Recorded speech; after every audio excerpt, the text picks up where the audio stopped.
하나님 아버지, 오늘 이 예배를 통해 성경 말씀을 깨닫도록 우리 가운데 역사하여 주시옵소서. 우리 모두는 하나님의 말씀을 내 발의 등이요 내 길의 빛으로 이해합니다. 그러기에 이 시간 설교를 통해 하나님의 말씀을 잘 이해하고 더 나아가 하나님께서 우리 각자에게 깨닫게 하시는 진리를 마음속에 새기는 시간 되게 하옵소서. 그래야 한 주간 동안도 하나님의 말씀을 붙들고 살아갈 수 있습니다. 주님, 이 시간 성령 하나님을 통해 우리 한 사람 한 사람의 심령 속에 역사하여 주시옵소서. 하나님이 말씀하여 주옵소서. 예수님의 이름으로 기도드립니다. 아멘. 오늘 본문은 천사 가브리엘이 동정녀 마리아에게 와서 예수님 잉태 사실을 알리는 내용입니다. 우리는 이 내용에 근거해서 예배 때마다 사도신경을 통해 다음과 같은 신앙 고백을 합니다. 그는 성령으로 잉태되어 동정녀 마리아에게서 나시고. 여러분은 진정으로 이 사실을 믿으십니까? 우리가 고백하는 이 사도신경을 정말로 믿으십니까? 예수님은 남자와 여자의 성적인 결합으로 태어나신 분이 아니라 성령으로 말미암아 태어나셨습니다. 이것이 사도신경이 가르치는 정통신앙입니다. 그런데 기독교회사를 보면 동정녀 탄생교리는 많은 도전을 받아왔습니다. 특히 19세기 이후 과학이 발전하면서 심각한 도전들이 있었습니다. 예를 들면 1845년 독일의 퀘닉스베르크의 교구 목사였던 율리우스 룩이라는 분이 동정녀 탄생을 거부하다가 목사직에서 면직되는 일이 있었습니다. 그리고 후게노트 교회의 목사였던 디트로이트 역시 사도신경을 강의하던 중에 이 교리는 인간의 보편 이성에 맞지 않기 때문에 나는 거부한다, 그렇게 말했다가 결국 목사직에서 물러났고, 1846년 프로이센 연합교회의 리치라는 분은 목사 임직식에서 당신은 사도신경을 믿습니까? 이 질문 앞에 나는 양심상 이 교리를 받아들일 수 없습니다, 그렇게 말했다고 합니다. 이런 일련의 사건들을 통해서 독일 교회 내부에 큰 파문이 일었습니다. 그리고 이 파문은 점점 더 확산되어서 동정녀 탄생에 대한 신학적 갈등이 독일 교회 안에 심각하게 고조되었습니다. 특히 신학을 가르치는 대학과 또 사람들에게 신앙을 가르치는 교회 사이에 팽팽한 다툼이 있었습니다. 동정녀 탄생을 생물학적 혹은 의학적 기준으로만 보면 분명히 납득하기 어려운 부분이 있습니다. 그래서 19세기와 20세기 초반 독일에서는 인간의 이성을 중심으로 한 자유주의 신학자들이 점점 더 설득력을 가지게 되었습니다. 그러다 보니 예배 시간에 사도신경을 고백은 하지만 실질적으로는 그 내용을 믿지 않는 사람들이 교회 안에 많아져 갔습니다. 심지어는 목사들이 동정녀 탄생을 믿지 않아도 기독교 신앙에는 아무런 상관이 없다, 그런 말을 하기까지 이르렀습니다. 그런데 동정녀 탄생 교리에 대한 거부는 자유주의 신학이 사라진 오늘날에도 여전히 존재하고 있습니다. 예를 들어 많은 사람이 이 동정녀 탄생 교리를 고대 사람들의 신화적 세계관이 만들어낸 표현이라고 생각합니다. 예수님을 신격화하기 위해서 제자들이 의도적으로 그런 내용을 가르쳤다는 겁니다. 실제로 그리스 문화권에서는 위대한 인물의 탄생과 관련해서 동정녀 탄생을 말하는 경우가 종종 있습니다. 그리스의 유명한 왕들 중에도 또 위대한 철학자들 중에도 그들은 동정녀 탄생을 했다, 그런 사람들이 있습니다. 이처럼 예수님의 위대성을 나타내기 위해서 제자들이 이런 신화적인 표현을 사용했다, 그렇게 가르칩니다.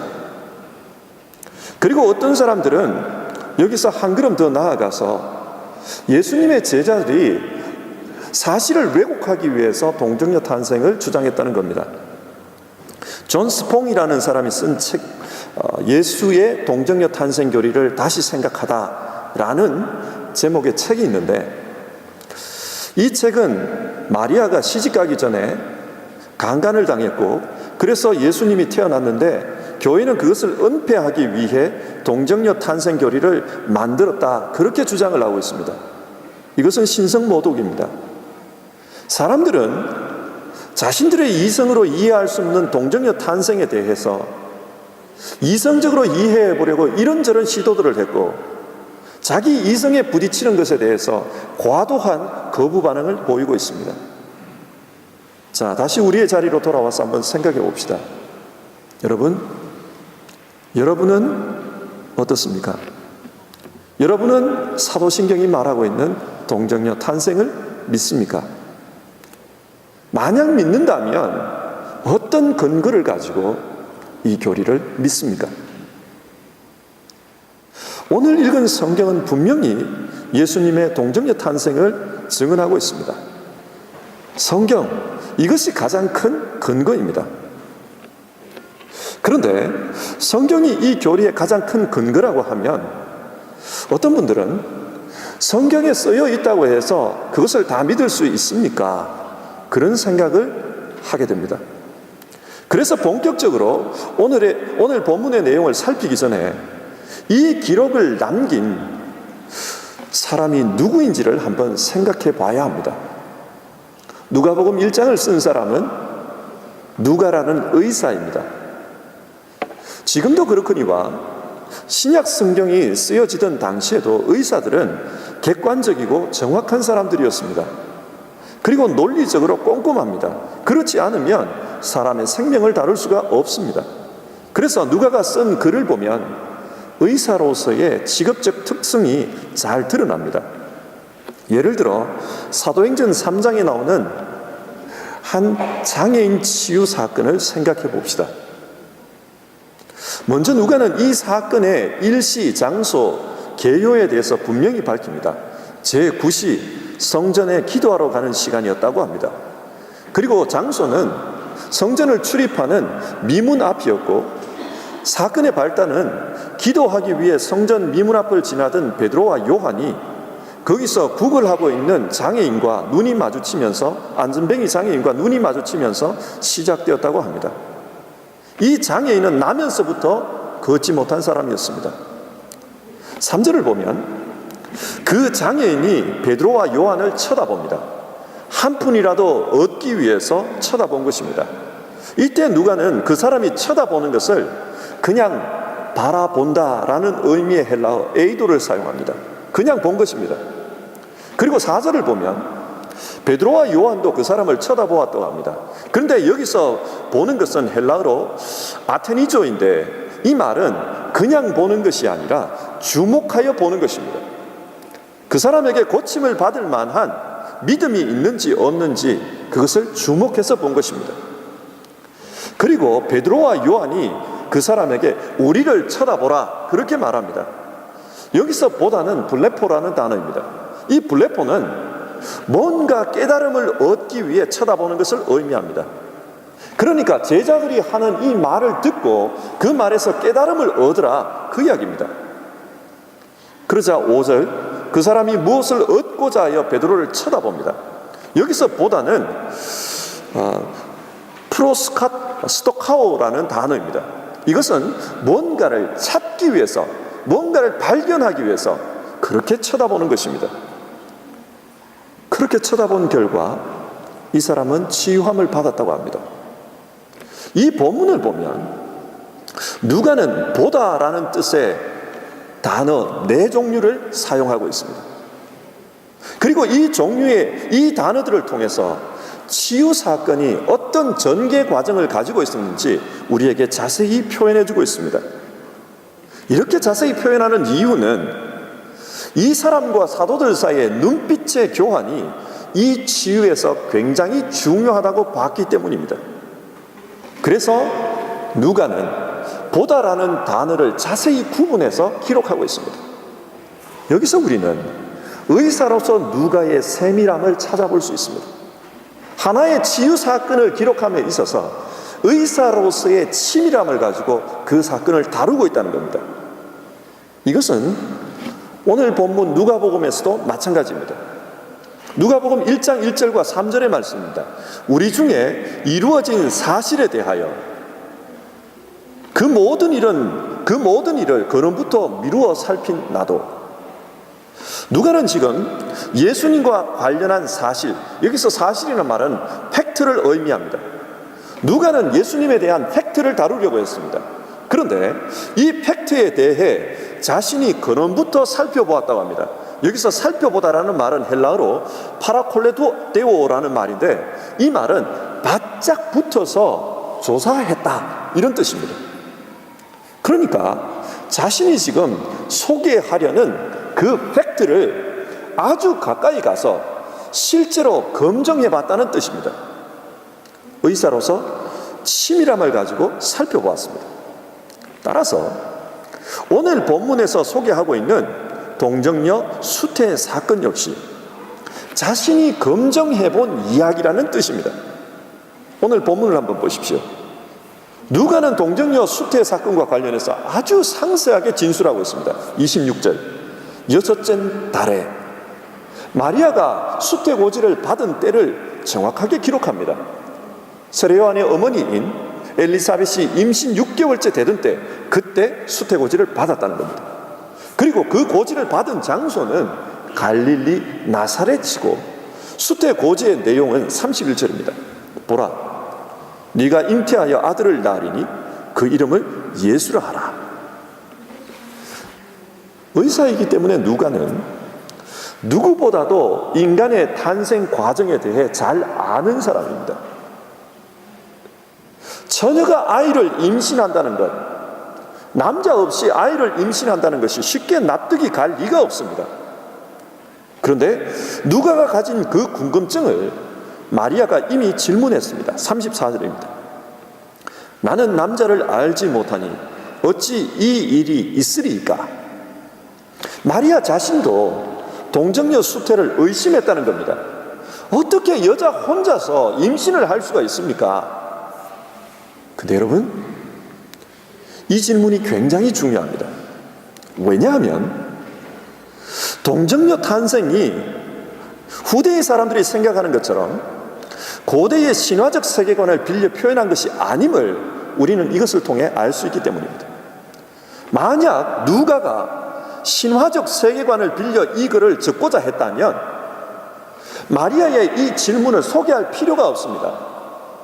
마리아 역시 동정녀 수태를 의심했다는 사실은 이 사건이 지극히 상식적인 수준에서 발생했고, 마리아도 상식적인 수준에서 이해했다는 겁니다. 그런데 상식적인 수준에서 어떻게 처녀가 임신할 수 있습니까? 어떻게 이런 일이 가능합니까? 대답은 35절입니다. 성령이 네게 임하시고 지극히 높으신 이의 능력이 너를 덮으시리라. 무에서 유를 창조하신 하나님께서 그 능력으로 이 일을 행하신다는 겁니다. 그러니까 인간의 능력으로, 인간의 생각으로는 불가능한 일도 하나님이시기 때문에 가능하다고 합니다. 그래서 하나님이시기 때문에 가능한 한 가지 예로서 36절에 엘리사벳의 임신을 이야기합니다. 마리아의 친척인 엘리사벳은 이미 늙어서 임신하지 못하는 사람이었습니다. 하지만 그녀가 하나님의 능력으로 임신해서 이미 6개월이나 되었다고 천사는 말해줍니다. 이제 곧 세례 요한이 태어날 거라는 말입니다. 이게 증거라는 겁니다. 이 외에도 성경에는 나이가 많을 때까지 임신하지 못했던 여인들의 이야기가 많이 나옵니다. 사라가 그랬고 리브가가 그렇습니다. 라헬도 그랬고 삼손의 어머니도 그랬습니다. 뿐만 아니라 사무엘의 어머니 한나도 그랬습니다. 이처럼 이스라엘의 역사 속에는 출산과 관련하여 하나님의 전능함이 드러난 사건이 참 많이 있습니다. 누가의 논리는 이렇습니다. 만약 전능하신 하나님을 믿는다면 성경이 말하는 동정녀 출생도 믿을 수 있지 않겠는가? 하나님이시라면 동정녀 탄생도 가능하지 않겠는가?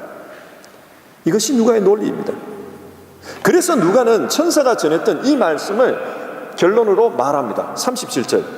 대저 하나님의 모든 말씀은 능하지 못하심이 없느니라. 하나님의 능력이 이것을 가능케 했다는 겁니다. 그렇다면 여러분, 오늘 성경은 동정녀 수태 이야기를 통해 우리에게 무엇을 교훈하려는 것입니까? 이 팩트를 가지고 무엇을 말하려고 하는 것입니까? 그것은 동정녀 탄생이 사실은 이 세상을 향한 하나님의 능력의 사건이라는 것입니다. 하나님의 능력이 이 사건을 통해 드러났다는 것입니다. 그런데 여기서 오해하지 말아야 합니다. 사람들은 하나님의 능력이라는 단어를 들으면 늘 하나님을 슈퍼맨처럼 생각합니다. 그래서 홍해 바다를 가르고 여리고성을 함락시키는 그런 이적들을 생각합니다. 그 이적을 통해 상대방을 정복하고 이기고 승리와 성공으로 이르는 그것을 머릿속에 그립니다. 그러나 이것은 오해입니다. 예를 들어 하나님의 능력을 승리와 성공으로만 이해한다면 우리는 성경에서 가장 중요한 내용을 놓치게 됩니다. 초대교회의 사도들이 전했던 내용 중에 가장 중요한 것은 예수 십자가입니다. 근데 여러분, 예수 십자가를 한번 생각해 봅시다. 그것이 과연 승리의 내용이었습니까? 바울 사도가 말합니다. 우리는 십자가에 못 박힌 그리스도를 전하니 유대인에게는 끄리끼는 것이요 이방인에게는 미련한 것이로다. 초대교회 당시 유대인들은 이 십자가를 끄리끼는 것으로 생각했습니다. 이방인들은 이 십자가 이야기를 미련한 것이라고 생각했습니다. 왜 그렇습니까? 사람들이 보기에 십자가에 달린 예수님은 실패한 분으로 보였기 때문입니다. 그러나 그 다음이 중요합니다. 그러나 오직 부르심을 받은 자들에게는 유대인이나 헬라인이나 그리스도는 하나님의 능력이요 하나님의 지혜니라. 누가는 바울과 함께 이방 지역에서 하나님이 일하시는 것을 보았습니다. 이방 지역에서 기대하지 않았던 사람들이 하나님을 믿는 것을 몸으로 체험했습니다. 때로는 흉악한 사람들이 회심을 했고, 때로는 데오빌로처럼 로마의 고관들이 하나님을 믿었습니다. 인간적으로 볼 때 십자가는 실패의 상징입니다. 그런데 그 실패를 상징하는 십자가 때문에 흉악한 사람들이, 그리고 고관들이 예수님을 믿기 시작했다는 것입니다. 사람들이 변하더라는 것입니다. 그래서 누가는 이 하나님의 능력은 실패의 상징처럼 보이는 이 십자가 속에서 역사하고 있다. 누가는 이것을 알았습니다. 실패한 것처럼 보이기 때문에, 어리석어 보이기 때문에 사람들은 하나님의 능력을 제대로 보지 못한다. 그래서 보고도 보지 못하며 들어도 듣지 못한다. 이것이 인간의 실존이다. 그러나 하나님의 능력은 말없이 우리 속에서 일하고 계셨다. 이것이 누가의 결론입니다. 이사야서 55장 말씀도 이렇게 이야기하지 않습니까? 내 생각은 너희 생각과 다르며 내 길은 너희 길과 다릅니다. 여호와의 말씀이라. 하나님의 능력은 우리 인간의 이성을 넘어서 그렇게 일하신다는 사실입니다. 이 하나님의 능력을 오늘 본문에다가 한번 적용해 보십시다. 하나님은 인류 구원을 위해서 정혼 상태의 처녀 마리아를 선택하셨습니다. 당시의 결혼 관례에 따르면 정혼은 13살 전후에 이루어졌습니다. 그러니까 마리아는 지금 자기 인생을 책임질 수 있는 그런 성숙한 여인이 아닙니다. 어린 10대 초반의 소녀일 뿐입니다. 누가가 본 하나님의 능력이 여기에 있습니다. 여러분, 이 어린 소녀가 자기의 힘으로 인류 구원을 위한 계획을 추진할 수가 있었을까요? 아닙니다. 누가는 그 속에서 하나님의 역사를 보고 있는 것입니다. 지난주 새벽 기도회에서도 말씀드린 것처럼 예수님 당대의 결혼식은 세 단계의 과정을 거치게 되어 있습니다. 먼저 정혼 예식이 치러집니다. 이 예식은 오늘날로 보면 약혼식 같은 것입니다. 이 예식을 치르고 나면 신부는 법적으로 유부녀가 됩니다. 하지만 신랑 신부 두 사람은 합방을 할 수가 없습니다. 이것이 1단계입니다. 그리고 제2단계는 신랑 신부 두 사람이 각자 자기 집에서 결혼을 준비하는 단계입니다. 그리고 이 모든 것이 준비되었을 때 세 번째 단계로서 혼인잔치가 거행됩니다. 이때 신랑은 신부를 자기 집으로 데리고 가서 합방을 합니다. 그리고 그날 아침, 다음날 아침, 내 신부는 순결하다, 그렇게 외칠 때에야만 비로소 혼인잔치가 시작이 됩니다. 만약 신부가 순결하지 않다고 외치면은 사람들은 돌을 들어 그 신부를 쳐 죽일 수도 있습니다. 그런데 보십시오. 지금 마리아가 성령에 의해 수태했다면 그녀는 혼인잔치 때 죽게 됩니다. 하지만 이 어린 소녀는 자신의 미래에 대해서 정확하게 이해를 하지를 못하고 있습니다. 38절을 보시면 주의 여종이오니 주의 말씀대로 내게 이루어지이다. 지금 이 소녀는 어떤 일이 자기 앞에 이루어질지 그것을 분간을 못하고 있습니다. 하나님은 이 어린 소녀를 통해 구원을 계획하고 계십니다. 그리고 이 어린 소녀가 낳은 아들을 통해서 이방 세계의 교회가 생겨나게 하십니다. 여러분, 과연 이 어린 소녀가 자기 능력으로 이런 일을 할 수 있을까요? 아닙니다. 누가가 본 하나님의 능력은 여기에 있습니다. 이 소녀는 지극히 무능하지만 하나님은 그 일을 하고 계셨다. 그 소녀 안에서 그 일을 하고 계셨다. 그것이 오늘 말씀 37절. 대저 하나님의 모든 말씀은 능하지 못하심이 없느니라, 그 뜻입니다. 말씀을 정리해 봅시다. 우리 시대의 사람들은 동정녀 탄생을 쉽게 믿지를 못합니다. 그 이유는 이성적으로 이 교리가 너무나도 허점이 많아 보이기 때문에 그렇습니다. 너무나도 약한 주장이기 때문입니다. 그러나 성경은 증언하고 있습니다. 하나님은 오히려 약한 것들을 통해 당신의 능력을 나타내신다고 말입니다. 하나님은 사리 분별을 하기 어려운 어린 소녀의 몸을 통해 이 땅에 메시아를 보내주셨습니다. 그래서 인류 구원을 위한 하나님의 계획이 펼쳐지게 하십니다. 전능하신 하나님께서 죽을 수도 있는 그 자리로 내려오신 이 사건을 보며 누가는 여기에 하나님의 능력이 있다, 그렇게 우리에게 증언하고 있는 것입니다. 하나님은 사람들이 꺼리는 방법, 사람들이 미련하다고 하는 방법으로 일하시기를 좋아하십니다. 왜냐하면 지혜로운 사람들이, 능력 있는 사람들이 하나님을 믿지 않기 때문입니다. 그래서 믿지 않기 때문에 약한 사람, 미련한 사람들 속으로 찾아가시는 겁니다. 궁극적으로 이 내용은 십자가의 자리에서 이루어집니다. 인간은 무능해서 죽음으로 끝나지만 하나님은 능력으로 그 죽음을 이기시고 부활하십니다. 인간은 무능해서 자기 영혼을 아버지여 내 영혼을 당신의 손에 의탁합니다, 그렇게 말할 수밖에 없지만 능력이 많으신 하나님은 오히려 그 믿음을 기쁘게 받아주십니다. 오늘 말씀 38절을 보십시오. 마리아가 말합니다. 주의 여종이오니 말씀대로 내게 이루어지이다. 돌에 맞아 죽을 수 있는 자기의 인생을 하나님의 손에 맡겼을 때 전능하신 하나님께서 그의 인생을 인도해 가십니다. 너무나도 구체적으로 인도해 가십니다.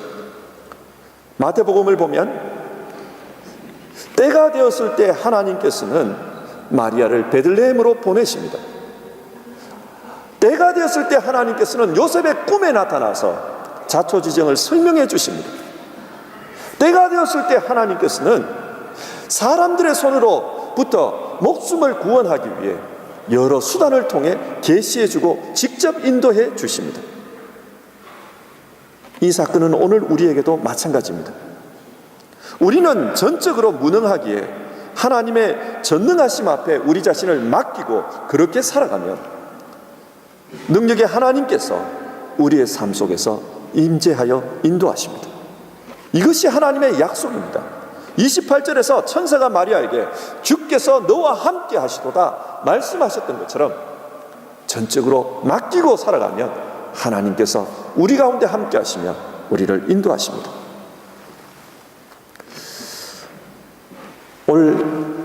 올해 연말이 이제 열흘도 채 남지 않았습니다. 저는 올 한 해 우리 교회를 보면서 하나님의 능력에 대해 생각해 보았습니다.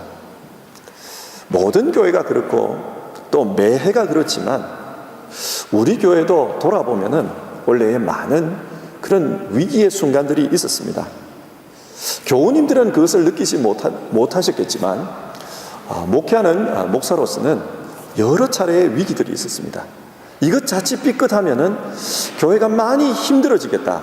이것 자칫 놓치면은 우리 교회가 어려워지겠다. 그런 순간들이 3-4번 이상이 있었습니다. 제 개인적으로는 그래서 상반기 동안에 이 악재를 어떻게 극복해야 될까 그런 생각들을 많이 했고 지금은 위기다. 이건 위기다. 그런 생각을 하면서 많이 지냈습니다. 근데 여러분 올 한 해를 돌아보니까 교인 수도 훨씬 늘어났으면 늘어났지 줄지를 않았습니다. 그리고 이런저런 위기가 있었다고 생각했는데 그런 위기들이 큰 탈 없이 해결된 것을 봅니다. 저는 우리 교회가 약하지만 작은 이민교회로서 연약성을 가지고 있지만 하나님께서 우리 가운데 오셔서 문제를 해결해 가신 것으로 받아들입니다. 그래서 우리 안에 있는 이런 어려움이 될 만한 것들도 때를 따라서 하나님께서 피할 길을 열어주셨다. 그렇게 생각합니다. 이것은 우리 개인의 삶에도 마찬가지입니다. 아마 여러분의 삶 속에도 올 한 해 건강의 어려움이든 경제적인 어려움이든 인간관계의 어려움이든 여러 가지 형태의 어려움들이 있었을 것입니다.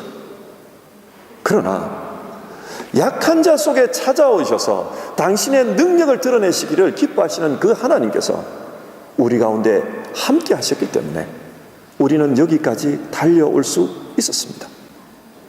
동정녀 교리가 우리에게 말씀하는 것은 하나님은 약한 자 속에 찾아오셔서 당신의 능력을 드러내신다는 겁니다. 믿는 자의 삶 속에 하나님은 찾아오셔서 당신의 능력을 드러내십니다. 그런데 문제는 그 사람의 태도입니다. 주의 여종요원이 주님의 뜻대로 이루어지이다. 이것 말입니다. 우리가 너무나도 내가 주인이 되어서 뛰고 덤비고 대적하기 때문에 때로는 하나님이 나타나실, 하나님이 능력을 행하실 그런 자리가 없다는 것입니다. 어쩌면 갈릴리 베들레헴에 13살 남짓한 소녀의 몸을 통해서 하나님이 역사하실 수밖에 없었던 이유가 그 당시 사람들의 삶 속에 자기가 너무 강했기 때문인지도 모르겠습니다. 성도 여러분, 올 한 해를 돌아보면서 우리가 한 해를 잘 마무리합시다. 하나님께서는 우리 가운데 오셔서 함께 하시며 당신의 역사를 나타내길 원하십니다. 문제는 우리의 삶입니다. 우리가 온전히 하나님 앞에 맡기고 당신의 뜻대로 되어지리이다 고백하면 동정녀 탄생의 역사는 오늘 우리의 신앙 속에서도 하나님의 능력으로 나타날 줄 믿습니다. 기도하겠습니다. 하나님 아버지, 동정녀 마리아의 몸에 오셔서 인류 구원의 거대한 사역을 이루셨듯이 우리 각자의 삶 속에서도 하나님의 뜻을 이루어 가시니 감사를 드립니다. 비록 인간은 약하지만 전능하신 하나님께서 역사하시기 때문에 오늘 우리의 삶 속에 하나님의 뜻이 그리고 계획이 이루어져 가는 줄 믿습니다. 바울 사도가 고백한 것처럼 그래서 우리는 하나님이 만들어 가시는 하나님의 작품입니다. 하나님께서 우리 각자 속에서 역사하시고 만들어 가시는 작품입니다. 오늘 우리 모두는 하나님의 전능하심을 믿고 마리아처럼 주님의 뜻 앞에 순종함으로 우리 자신을 내어놓을 수 있기를 바랍니다. 하나님의 뜻이 우리를 통해 이루어지기를 간구합니다. 하나님, 우리의 작은 순종이 하나님이 기뻐 받으시는 예물이 되기를 소원합니다. 예수님의 이름으로 기도드립니다. 아멘.